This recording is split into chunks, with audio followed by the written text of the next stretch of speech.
এবছর আরাফাতের রোজা কবে রাখবো? অজু করার পর হঠাৎ দেবর বা কোনো পুরুষের সামনে এসে গেলে কি আবার অজু করে সালাত আদায় করতে হবে? মৃত বাচ্চার মা বাবার জন্য বাচ্চা আখিরাতে সুপারিশ করবে, এ সম্পর্কে কোনো হাদিস আছে কিনা? কবরে মাটি দেওয়ার সময় মিনহা খালাকনাকুম ওয়া ফিহা নুঈদুকুম ওয়া মিনহা নুখরিজুকুম তারাতান উখরা, এটা পড়া কি সুন্নাহ? বজ্রপাতের সময় করণীয় কি? এটা কি আযাবের লক্ষণ? প্রিয় দর্শক, আর বিলম্ব না করে ইতিমধ্যে যে সমস্ত প্রশ্নগুলোকে আমরা নির্বাচন করেছি সেগুলো উত্তর দেওয়ার পালা শুরু করি। মন পাখি আইডি থেকে আপনি জানতে চেয়েছেন, অজু করার পর হঠাৎ দেবর বা কোনো পুরুষের সামনে এসে গেলে কি আবার অজু করে সালাত আদায় করতে হবে? দেবর কিংবা কোনো গায়রে মাহরাম যার সঙ্গে দেখা দেওয়া হারাম, তার সঙ্গে যদি অজু করার পর দেখা হয়ে যায় তাতে অজু ভঙ্গ হবে না, বরং অজু আপন অবস্থায় থাকবে। তবে অনিচ্ছাকৃত দেখা হলে তার কারণে গুনাহ হবে না। আর ইচ্ছাকৃতভাবে যদি এরকম বেপরদা হন এবং বেপরোয়াভাবে চলাফেরা করেন, পর্দার বিষয়টি লক্ষ্য না করেন এবং সেজন্য দেখা হয়েছে, তাহলে তো এটি স্বতন্ত্র গুনাহের কথা যে তিনি পর্দার বিধানকে লঙ্ঘন করলেন, তার সৌন্দর্যকে প্রকাশ না করে একজন গায়রে মাহরাম পুরুষের সাথে সাক্ষাৎ করলেন, সে কারণে তিনি গুনাহগার হবেন। কিন্তু এর সাথে অজু ভঙ্গের কোনো সম্পর্ক নেই। অজু ভঙ্গের সম্পর্ক হলো অজু ভঙ্গের কোনো কারণ পাওয়া যাওয়ার সাথে, যেমন পেশাব করেছেন কিনা, মলত্যাগ করেছেন কিনা, বায়ু নির্গত হয়েছে কিনা, ঘুমিয়েছেন কিনা। অজু ভঙ্গের কোনো কারণ যদি পাওয়া না যায় তাহলে গায়রে মাহরাম কোনো পুরুষের দেখা হয়ে গেলে যে আবার অজু করতে হবে এমন কোনো কথা নেই। এমডি আরাফাত রহমান জানতে চেয়েছেন, মৃত বাচ্চার মা বাবার জন্য বাচ্চা আখিরাতে সুপারিশ করবে, এ সম্পর্কে কোনো হাদিস আছে কিনা? বুখারী মুসলিম একযোগে বর্ণনা করেছে, রাসূল করিম সাল্লাল্লাহু আলাইহি ওয়াসাল্লাম ইরশাদ করেছেন যে কোনো নারীর যদি 3 জন সন্তান মারা যায় এবং স্বভাবত একজন ইমানদার হিসেবে তিনি যদি সবর করেন, তাহলে এই বাচ্চাগুলো তার জাহান্নাম এর পথে বাধা হয়ে দাঁড়াবে, প্রাচীরের ভূমিকা রাখবে, অর্থাৎ আল্লাহ রাব্বুল আলামিনের মাধ্যমে তাকে জাহান্নাম থেকে রক্ষা করবেন। কোনো নারী জিজ্ঞাসা করলেন, ইয়া রাসূলুল্লাহ, যদি কারো 2 জন মারা যায়? তখন তিনি একই কথা বলেছেন, 2 জনের জন্য, অর্থাৎ 2 জন মারা গেলেও এই বাচ্চাগুলো তার জাহান্নাম থেকে রক্ষার কারণ হবে। এখান থেকে বোঝা যায় যে কারো যদি বাচ্চা মারা যায়, ছেলে মেয়ে মারা যায় এবং তার জন্য তিনি যদি সবর করতে পারেন, আল্লাহর কাছে তিনি আজর আজিম পাবেন। ইবনে মাজার আরেকটি হাদিস রয়েছে, যে হাদিস থেকে বোঝা যায় নবী করিম সাল্লাল্লাহু আলাইহি ওয়াসাল্লাম বলেছেন যে বাচ্চা মাতৃগর্ভে মারা যায়, এই বাচ্চা তার মাকে ধরে টেনে জান্নাতে নিয়ে যাবে যদি তিনি এই মৃত্যুর কারণে আল্লাহ তাআলার কাছে সওয়াব প্রত্যাশা করেন, আজরের আশা করেন। তাহলে বোঝা গেল যে শিশু সন্তান বা ছেলে মেয়ে মৃত্যুবরণ করাটা এটা মা বাবার জন্য কল্যাণকরের যদি তারা সবর করতে পারেন, বিশেষ করে মায়ের জন্য ফজিলতটি হাদিসে এসেছে। কবরে মাটি দেওয়ার সময় মিনহা খালাকনাকুম ওয়া ফিহা নুঈদুকুম ওয়া মিনহা নুখরিজুকুম তারাতান উখরা, এটা পড়া কি সুন্নাহ? মৃত ব্যক্তিকে কবরে রাখার সময় কিংবা মাটি দেওয়ার সময় মিনহা খালাকনাকুম ওয়া ফিহা নুঈদুকুম ওয়া মিনহা নুখরিজুকুম তারাতান উখরা, কোরআনে কারিমের এই আয়াতাংশ এটি পাঠ করাকে কোনো ফতোয়ার কিতাবে মুস্তাহাব হিসেবে উল্লেখ করা হয়েছে, কোনো উলামায়ে কেরাম এটাকে পড়াকে মুস্তাহাব বলেছেন। এর অর্থ হলো যে এই মাটি থেকে আমি তোমাদেরকে সৃষ্টি করেছি এবং এই মাটিতেই তোমাদেরকে আমি ফিরিয়ে আনবো এবং এখান থেকেই তোমাদেরকে পুনরায় আমি উঠাবো, এটি আল্লাহ তাআলা বলেছেন। তো কোরআনে কারিমের এই আয়াতের অংশ একজন মানুষকে কবরস্থ করার সঙ্গে এই আয়াতের অর্থ খুবই প্রাসঙ্গিক মনে হয় এবং এর সঙ্গে প্রসঙ্গটা খুব ঘনিষ্ঠ।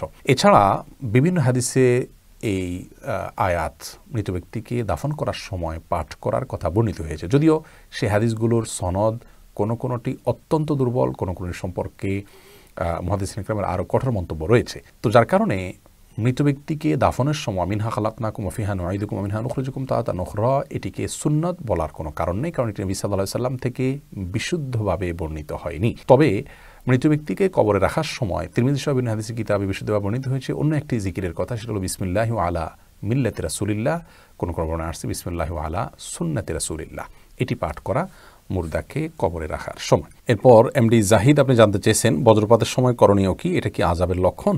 বজ্রপাত সম্পর্কে নবী করিম সাল্লাল্লাহু আলাইহি ওয়াসাল্লাম বিভিন্ন হাদিস থেকে ইমাম ইবনে আব্দুল বার রাহিমাহুল্লাহ বলেছেন যে এটি জমহুর উলামায়ে কেরামের মতে আল্লাহ তাআলার ফেরেশতার আওয়াজ, যার মাধ্যমে তিনি মেঘমালাকে তাড়িয়ে থাকেন এবং এ কাজে তিনি এটি ব্যবহার করে থাকেন। নবী করিম সাল্লাল্লাহু আলাইহি ওয়াসাল্লাম বিভিন্ন হাদিস থেকে এরকমটি বোঝা যায় যে এটিকে তিনি ফেরেশতা বলেছেন এবং কোরআনে কারিমে আল্লাহ রাব্বুল আলামিন বলেছেন ওয়া ইউসাব্বিহুর রা'দু বিহামদিহি, রা'দ অর্থাৎ বজ্রপাত আল্লাহর প্রশংসা মাখা তাসবিহ বা পবিত্রতা বর্ণনা করেন। এখান থেকে বোঝা যায় যে এটি মূলত ফেরেশতার কণ্ঠ বা ফেরেশতা। এ ব্যাপারে আব্দুল্লাহ ইবনে জুবায়ের রাদিয়াল্লাহু তাআলা আনহু তার ব্যাপারে সহিহ বুখারী শরীফ হাদিসে বর্ণিত হয়েছে যে তিনি বজ্রপাতের শব্দ শুনলে কথা বলা বন্ধ করে দিতেন এবং তিনি দোয়া পড়তেন, এই জিকির পড়তেন, সুবহানা মা ইউসাব্বিহুর রা'দু বিহামদিহি ওয়াল মালাইকাতু মিন খিফাতি, অর্থাৎ ওই আল্লাহর পবিত্রতা বর্ণনা করছি যার প্রশংসা মাখা তাসবিহ বর্ণনা করে বজ্রপাত এবং ফেরেশতারা যার ভয়ে সন্ত্রস্ত থাকেন এবং পবিত্রতা বর্ণনা করেন। তো এই দোয়া পাঠ করা বজ্রপাতের সময় এটি হলো সুন্নাহ। আবারও বলছি, সুবহানা মা ইউসাব্বিহুর রা'দু বিহামদিহি ওয়াল মালাইকাতু মিন খিফাতি। এছাড়া আরেকটি দোয়ার কথা বিভিন্ন হাদিস কিতাবে রয়েছে, আল্লাহুম্মা লা তাকতুলনা বিগাদাবিক ওয়া লা তুহলিকনা বিআযাবিক ওয়া আফিনা ক্বাবলা যালিক। কিন্তু সে হাদিসকে বেশিরভাগ মুহাদ্দিসিন কিরাম দাঈফ, কেউ কেউ দাঈফ জিদ্দান বা অত্যন্ত দাঈফ হিসাবে গণ্য করেছেন। এরপরে প্রশ্ন হলো, এবছর আরাফাতের রোজা কবে রাখবো? প্রিয় ভাই, আরাফাতের রোজা আমরা কবে রাখবো এ নিয়ে বিস্তর এবং তুমুল মতো পার্থক্য হয়ে থাকে, বিশেষ করে জিলহজের প্রথম দশকে প্রতি বছরই। দুঃখের বিষয় যে ইবাদতের মৌসুমগুলোতে শয়তান আমাদেরকে এমনভাবে বিতর্ক বর্ষায় লিপ্ত করে দেয় যে আমরা একজন ইমানদারের আখলাক থেকে বের হয়ে যায় অনেক সময়, যেটি ইবাদতের মৌসুমে একজন ইমানদারের জন্য কোনো অবস্থাতেই গ্রহণযোগ্য কোনো কাজ নয়। আরাফাতের রোজা কবে রাখবো এটা নিয়ে ইখতিলাফ আছে, কিন্তু সেই ইখতিলাফ নিয়ে আমরা বিতর্ক বর্ষা করা বা ঝগড়া করার কোনো সুযোগ নেই। অনেক উলামায়ে কেরামের দৃষ্টিকোণ হলো যে আরাফাতের রোজা রাখবো আমরা পৃথিবীর যে যে প্রান্তে যে দিন জিলহজের 9 তারিখ হবে সেদিন। আমরা আমাদের বাংলাদেশ থেকে চাঁদ যেহেতু একদিন পরে আমরা দেখতে পাই সচরাচর, অতএব আমরা জিলহজের 9 তারিখে আরাফাতের রোজা রাখবো, কারণ ইয়মে আরাফা মানেই হলো জিলহজের 9 তারিখ। জিলহজের 9 তারিখকে মূলত আরাফা দিবস বলা হয়, যেমন ইয়মুন নহর বলা হয় জিলহজের 10 তারিখকে বা ঈদের দিনকে। অতএব পৃথিবীর যে প্রান্তে যখন জিলহজের 10 দিন হবে সেদিনই ইয়ামুন নহর হিসাবে বিবেচিত হবে তাদের জন্য। আর অনেক উলামায়ে কেরাম বলেন যে আরাফার দিন বলতে জিলহজের 9 তারিখ নয়, বরং হাজী সাহেবরা যেদিন আরাফা অবস্থান করছেন সেই দিনটাকে বলা হয়, যার কারণে পৃথিবীতে হাজী সাহেবরা যখন আরাফায় অবস্থান করছেন ওই সময়টাতে পৃথিবীতে যে দেশে যে দিন হবে সে দেশে মানুষরা সেদিন আরাফাতের রোজা রাখবেন।